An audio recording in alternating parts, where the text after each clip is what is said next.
Vám ukážeme obdivuhodný životný príbeh starej ženy a malého chlapca. 89-ročná prababička sa stala novou mamou svojmu 12-ročnému pravnukovi. Sama je v jeseni života, no chlapca vychováva s mimoriadnym odhodlaním.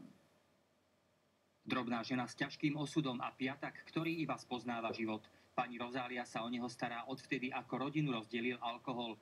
Napriek tomu, že prababku a pravnúka delí 77-ročný vekový rozdiel, život bez seba si nevedia predstaviť. Príde, keď ideme večer do postele.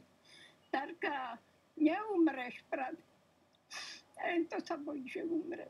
Prababička slabšie počuje a nohy ju veľmi neposlúchajú. Napriek tomu sa o chlapca stará ako len vládze. Viktor jej zasa pomáha. Prať, chodím s ňou do doktorovi, upratujem vnútri. Vládzem, ako vládzem.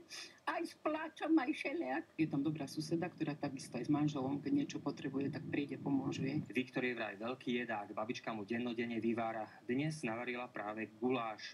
A je rada, že vnuka ešte dokáže zaopatriť. Strašne jesť ľúbi. To ani by ste neverili. To aj 10 razy si nabere, ide piť. Ide jesť, no ide skutku.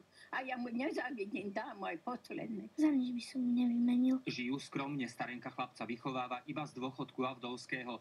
Do domácnosti by sa im toho zišlo veľa. Potrebujú aj vymaľovať a nemajú ani práčku. Starenka však prosí Boha hlavne o jedno. Keby som ešte aspoň 2 roky žil, že by som troška mu a potom ja neviem. Z Luly Karol Mindák, televízia Markíza.